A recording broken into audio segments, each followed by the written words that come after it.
Welcome to Indie Music Podcast, episode 304.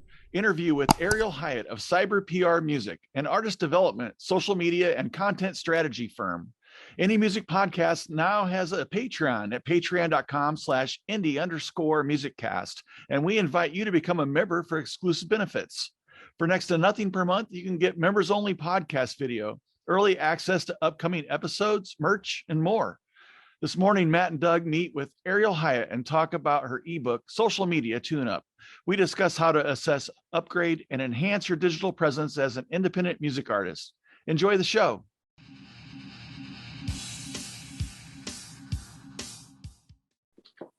Hello. Ariel. Hi there. Hi. Hi, Twitter friend. Doug, give me the sign. The sign? When you're ready for me to do the intro. You know what? Let me just turn off this background so I don't look super Like you're in outer space? Yeah, I do it. There we go. Okay. There we go. I'll check you out. You got your book and everything. Ew. And I'm going to plug in the proper so it sounds a little better. Sorry for my technical idiocy. No, not at all. We have our own technical idiocy that we don't talk about. You know, it's funny when you serve musicians, they're very sensitive to, the way things sound. Go figure. Of course. Especially when you're audio engineers like us. I'm super lucky that I'm charming because I get away with really bad audio quality. God.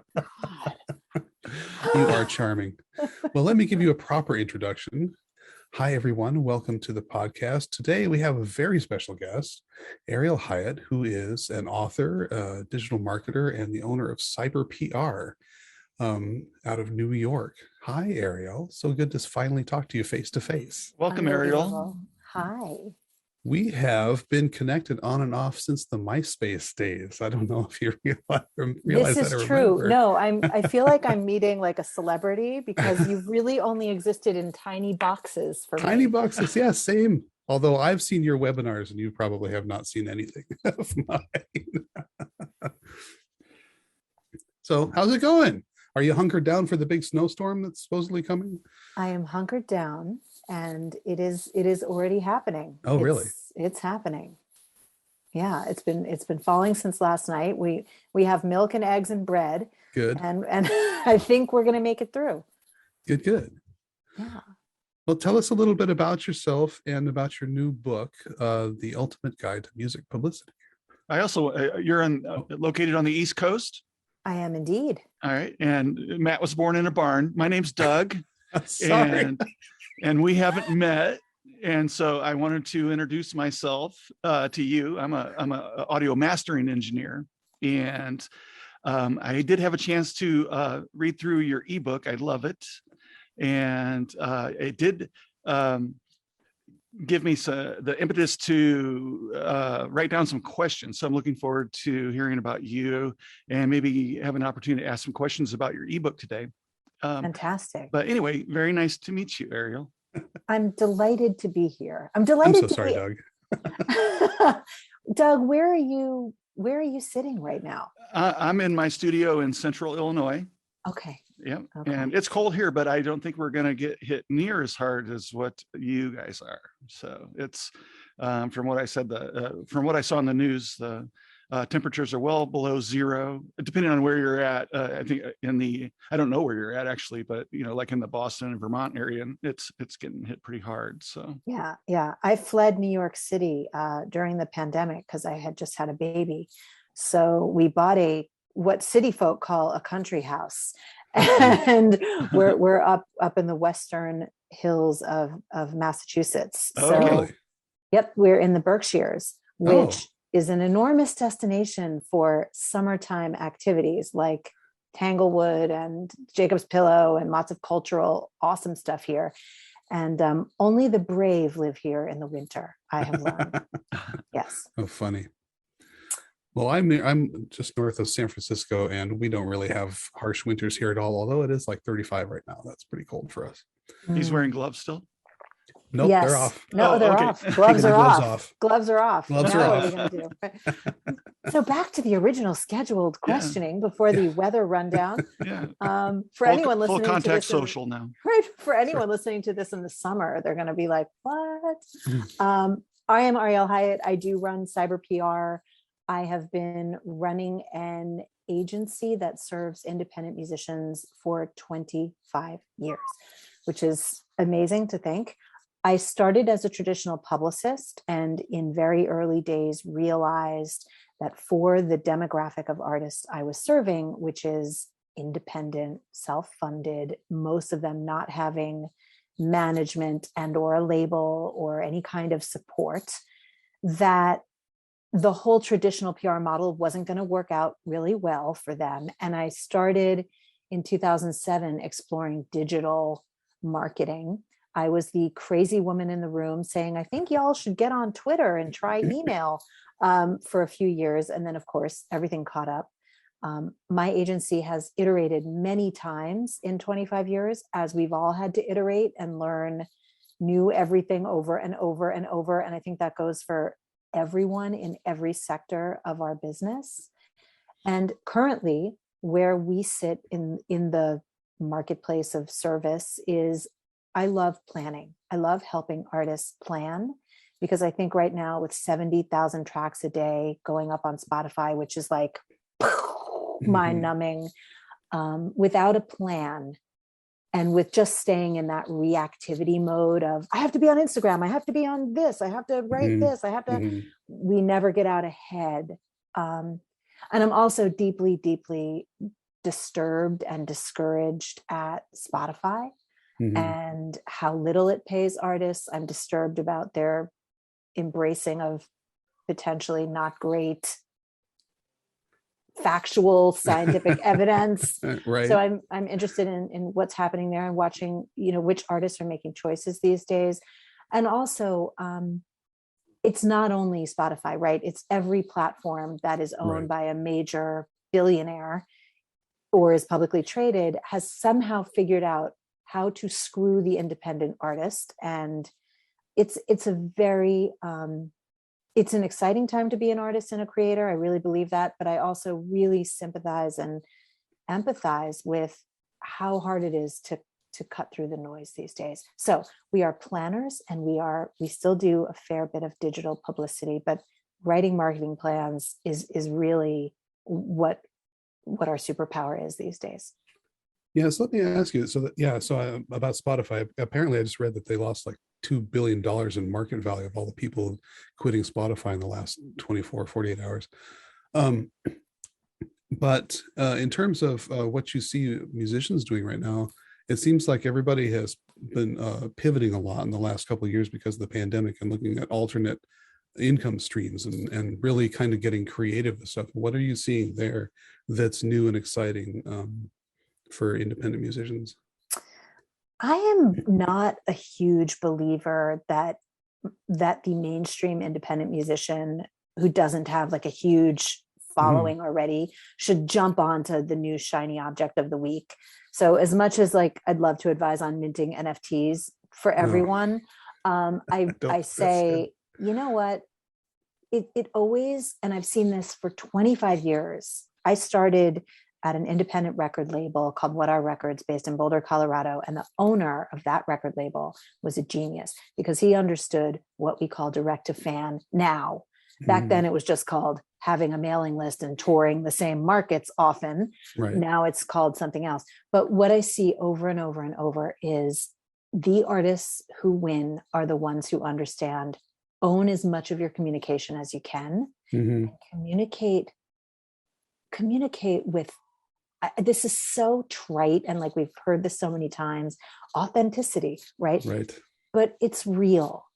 And I think that we're all exhausted from looking at everybody's BS with a filter on it when you go to Instagram. And I think it's also, we've learned now that comparing ourselves to others is so easy to do, but you never see the full picture when you're just looking at a bunch of photos. I admire the artists, and I think the artists that really work on building their email list. It's the least sexy thing in the whole canon of what we can use for marketing. And the ones that are communicating honestly, whether they're doing it with videos, with podcasts, with audio drops, with their songwriting, that's to me the best form of marketing. And everything else can come and go.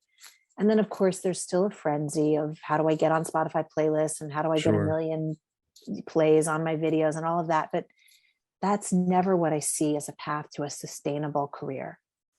Email to me is it's something that I have to remove myself from, because I would be your worst email marketing prospect, because I probably read about 1% of my email. I review titles and who it's from, and most of it doesn't get opened. It just gets marked as read. But I get a very large quantity of email in several different email accounts, and some are just set up for accounts and spam or accounts that I expect to get spam from, or other ones are legitimate accounts, and then clients.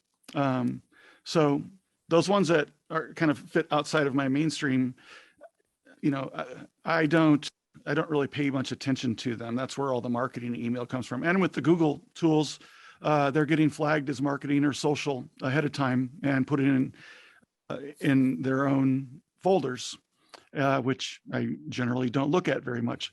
So I don't know that I am the norm in that, but it always surprises me that email marketing is still as successful, or can be as successful as it is. So I have to remove myself from that, because I don't think that I represent what that target is all about. I think that's true. I think also when you've had contact with an onslaught of bad marketing, which as someone who's worked as a producer and served how many hundreds and hundreds of artists and touched how many hundreds and hundreds, you do begin to get numb to bad emails. But yes, I think you're right. You're not, and I always have to remind artists, like, when you see an email that irritates you, think about why, and don't do it. Don't emulate that. You always have to figure out, and I think also it's always really hard to market and work with artists that have no outside contact with humanity. They just want to be studio musicians, and they just want to market digitally, and they don't have a lot of people that they know. You have to have a real talent for how to touch and move and inspire people that don't know you in real life, or feel that they know you somehow. If you're good at social media and you can move people, then yes. But you see the artists, and these are some of the older ones in the books, like the Amanda Palmers of the world, who toured and personally touched thousands of people. That's why they succeed 20 years later. Right. Yeah, it's about authentic connection and making people feel something. And when you're putting up those fake filters and fake fronts, people don't connect with that anymore. And the people are so used to seeing behind the scenes and seeing the authentic person behind the image, that's what they expect now. They want connections. I agree. So tell us about this ebook that you have out that's pretty comprehensive and impressive, the social media tune-up ebook. Who is your audience for this? So there's something that we see over and over when artists come and they want to work with us. We have a way of asking them to fill out this form. Just tell us about yourself.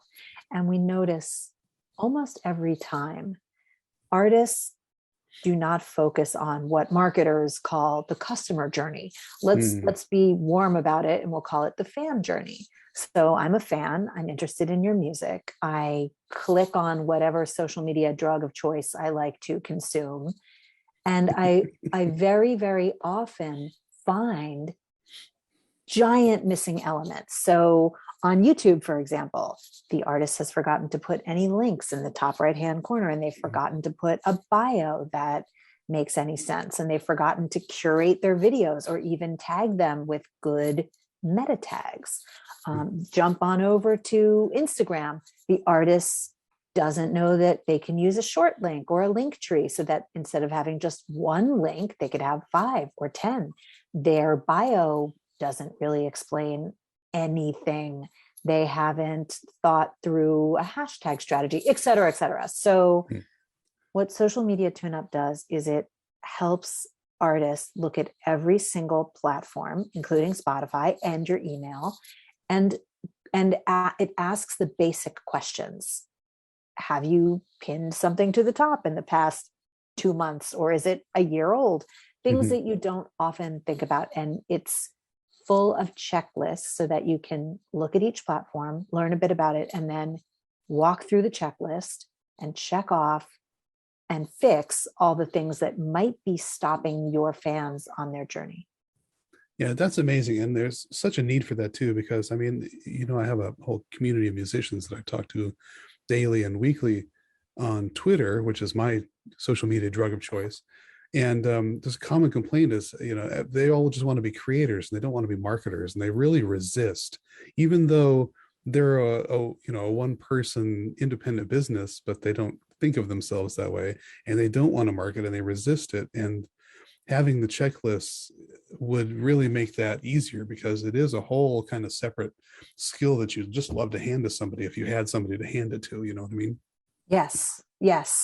That's why I like checklists, because, I'm dyslexic. So I work very well with systems. And if I have a list I can check off, my brain can't take over and defeat me, which I think is what happens to creative people. I agree. When you have a creative brain, it is very hard to focus, especially on things that are not interesting. Like, let's face it, no one records music going, wow, I can't wait to, maximize my Twitter profile. Like, that's not what they're thinking about in the studio. So is the intake form that you were talking about, is that related to your social media organizer that you talk about in your book? Part of it is, actually. So we also realized that social media, as we know, it's designed to take us down the rabbit hole and make us stay on whatever platform we're on. Some of the movies that have come out about social media in the last couple of years really shed a light on just how addictive. And when you learn that most social sites actually worked with gaming companies, people that are addicted to things like slot machines, that is how all of these platforms are designed, to get you to keep putting another coin in and pressing the button and don't leave, and let the little part of your brain that gives you that hit of endorphins, it's all designed to keep you there. So you would never get to maximizing your profile because, oh, look, there's a kitten or whatever it is. The moment you get on there, you're looking at something. Oh, look, terrible news. I must read about the bomb, thunder, lightning. I mean, it's just snow, everyone. Like, all of a sudden it's become, crazy. The bomb cyclone. Bomb cyclone snow. Come on. So when I'm taking a look at who my fans are, I don't know if I really have fans, but I'm your fan, Doug. You're my number one fan. And most people, I think, that follow or that are my followers on social are not my customers. And I do have like a defined ideal customer, fan, if you will, and that's the target that I'd like to reach. But they are not really, or haven't been responsive. And I've tried lots of different things, but for an independent musician, how can they determine who their most important social audience is? Is it their followers, or is it the individuals and the type of individual that is interacting with them? Because followers is one thing, but actual interaction is another thing. And I think you said something really, really important in this question. And the thing you said was, I have defined my ideal customer. So I would say 99% of artists don't do that in this desperation. And I think social media has contributed, and this thinking in the millions kind of crazy that's gone on, it's made us stop thinking about our ideal customer, because instead of thinking about who would my ideal fan be, and that's the way normal smart businesses do business. P.S. They go, okay, I appeal to women in their 40s who are soccer moms, who drive a certain type of SUV, who listen to NPR, whatever it is. They really know the behaviors of their customers so that they can figure out how to market to them. So that is step one. Who is your fan? Your fan is absolutely not everyone between the ages of 16 and 65 who live in the English-speaking world. That is not ever true. So honing in on what would be a particular thing about my fan base is key. Getting a narrow scope. Are they male? Are they female? Are they non-binary? Are they gay? Are they straight? Are they moms? Are they educated? Are they heavy drinkers? Do they love to dance, party? Are they depressed? I don't know. There's so many different things you can think about. And then think about, who does your music sound like? What is the messaging in your musical content? Who are you? I often say to artists that don't know how to do this, like, take the mirror and face it outwards. Most likely your fans are probably around your age, probably like the same things you like, probably have the same mindset as you, or you would not be appealing at all lyrically or on stage or anything you say in between. It's not true every single time, but I think it's a good place to start. So defining your customer is step one. And when I say customer, please think fan, customer, same thing. And then ask yourself not what social channel do I enjoy the most, because for most artists, 99% of the time, the answer is Instagram. Why? It's visual. Right. Artists are visual. It is easy to use. That might not be where your people are. Right? So ask yourself, look, there's millions of people on every social channel. So there's never a correct answer for this. The answer is the one that you put the most time and energy and love and effort into is the one to use, and the one that doesn't make you want to die. Seriously, like, sure. For years, I tried to pull artists onto Twitter and they didn't like it. I like it. I'm ADD. I love it. You and I have been there a long time. Every day. Yeah. I know you are. Not many of us left from back in the day. Right. Everybody's moved on. But there's still millions and millions of people on that platform. So you don't discount it at all. If you're good at it, if it's the one you like, stick with that one and figure out where those ripe fans who fit into your customer description, customer archetype, or as we would call it, that's what you're looking for, your fan archetype. And they're on every channel. Right. So defining them is key. And then figuring out what kind of content is going to work for them. I'm sorry, that makes too much sense. We can, I might do that. I might want to post about like my kid or like girly stuff, like what makeup I like, but my audience is like 70% older dudes. Why? I've been in the music business 25 years and I've served a lot of rock and roll guys. Hey, they're probably not gonna. I resemble that remark. Right. So they might not be so interested in, the rom-com I'm watching. They might be more interested in, I don't know, something that's more suitable to that demo. Let's unpack that for a second, because you're talking about earlier about being authentic and showing behind the scenes and not putting up a false front, but maybe a filtered front. But some of us, and that's kind of how I post, and maybe it's not successful, but some of us like to know that you're watching, Love Actually on a Friday night or whatever. Absolutely. And I kind of say this in jest, because be yourself, but also my mom gave me terrible advice when I was a kid. She said, do what you love and the money will follow.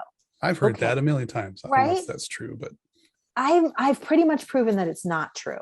So I think there's a little correction to make in that. And this goes for marketing too. Do what you love and look at how money is actually made and kind of figure out how Right. do you attune those two things, and then you get a much more greater chance of accumulating some of that money, right? Instead of just going, living in crazy foo-foo la la land, right? So yes, being authentic is great, but also understanding that if you're completely off the mark and doing something that is unappealing totally on your socials, you're not going to get a lot of pickup if you're trying to match up to who is already following you there.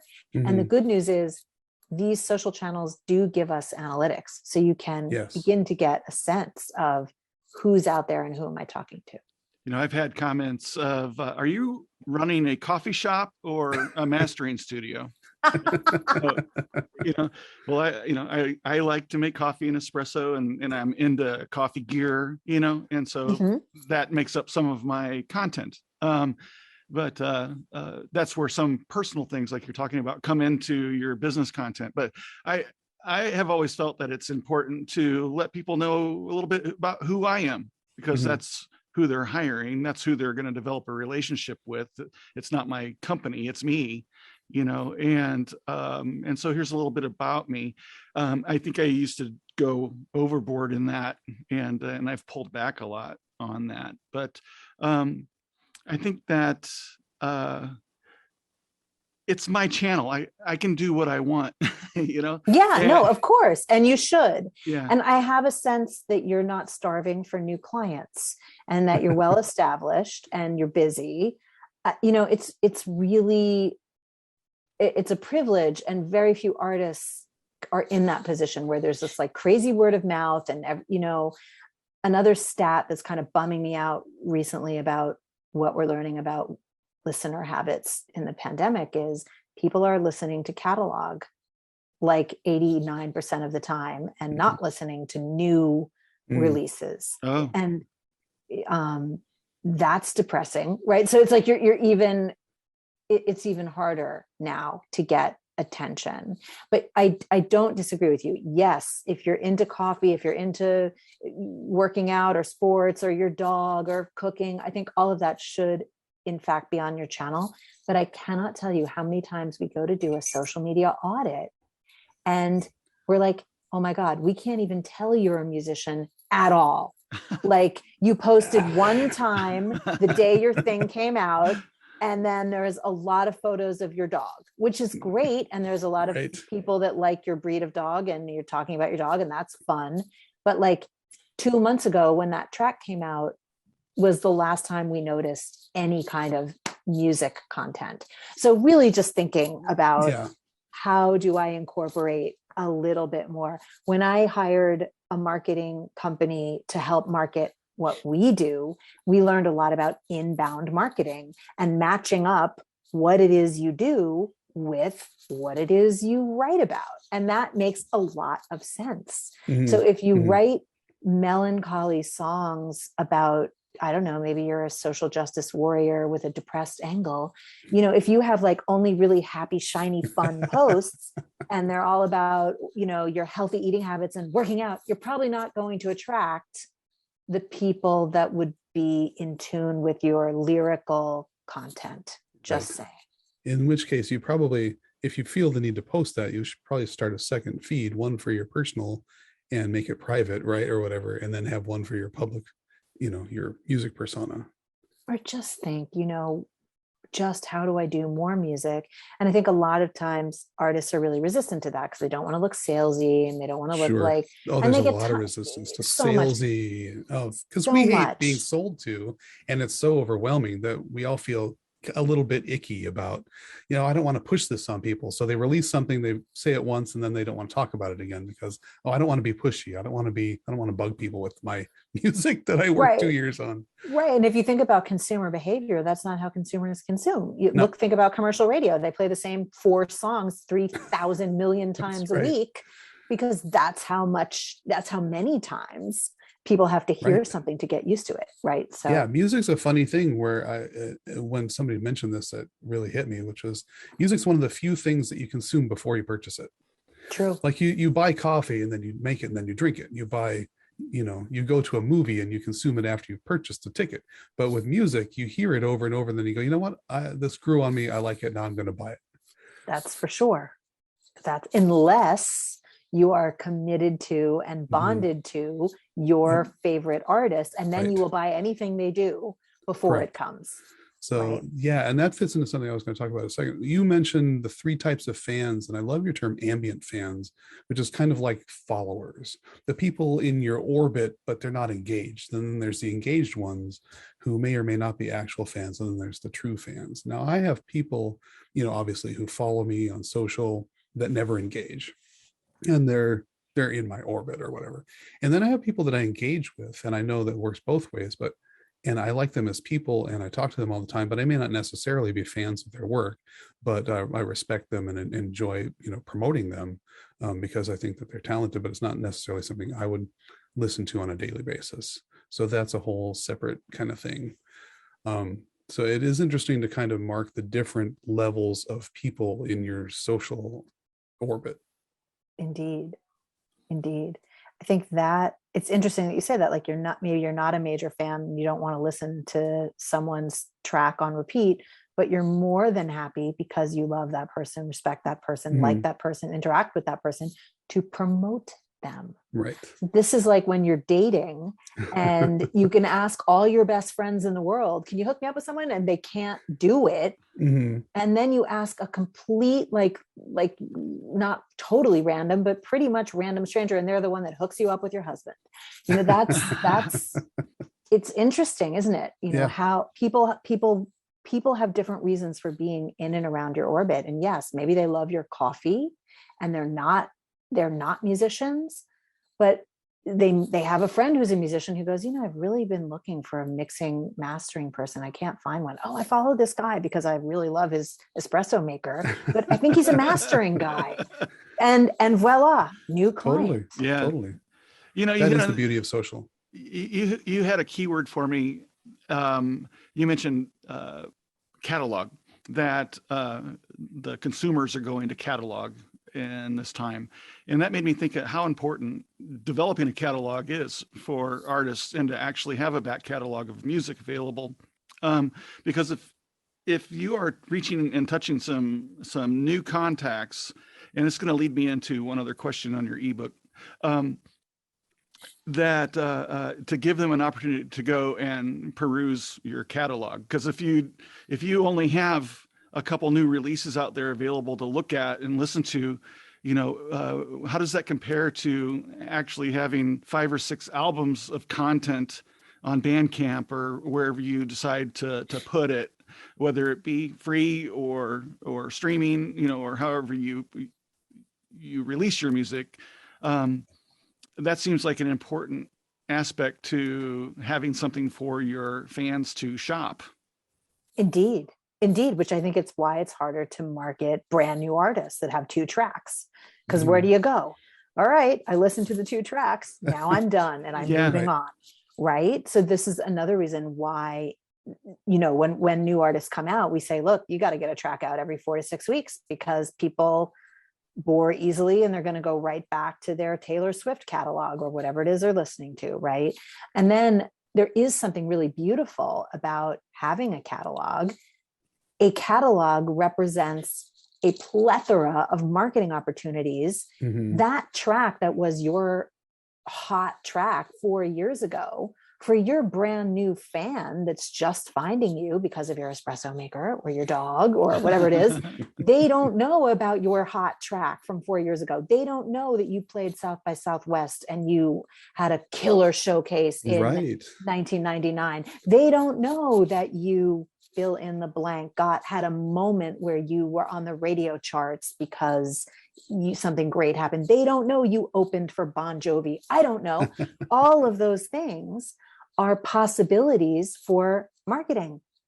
TBT, Flashback Friday. Today is the anniversary of the release of my album that changed my life 10 years ago. Here it is, just in case you didn't know. Yeah, that's so important. That's awesome. And people just kind of feel like, because social media is such a churn, they don't realize that, everything old is new to somebody. So I Totally. mean, I have auto posting from my website and now from our podcast website that reposts old stuff. It says here in case you missed it. And I'm always amazed at how many people engage with things that I'd even forgotten about, Yep. because it's new to them, and it's It's it's new to old to them. me. I don't even want to talk about it anymore, but here it is, and somebody goes, "Wow, this is amazing." Right. It's funny. Our top 3 articles on our website are the Musician's Guide to Marketing Plans. I wrote those, I don't know, over 10 years ago. We update them every year, but they're still, I mean, we write about all kinds of new shiny things that you could need to know about, but those are the articles that people come back to. So you are right. And I think in this other horrible sort of 24-hour news cycle demand that social media and marketing puts on all of us, we forget about those gems. So yeah, pull them out and begin to line them up. Another thing that I love as a marketing strategy is think about your lyrical content. What Mhm. is in your lyrical content that might match up to one of these silly social media holidays? It's hamburger day. It's hot. It's drink tea day. I don't know. It's National Love Your Puppy Day. Do you have a song about anything like this? Do you have a tie-in? National Mental Health Month comes every year. International Women's Mhm. Month comes every year. Are you Right. female forward fronted, helping support women? There's a whole month for you to market. Right. Yeah. So we're going to just have a couple minutes left, but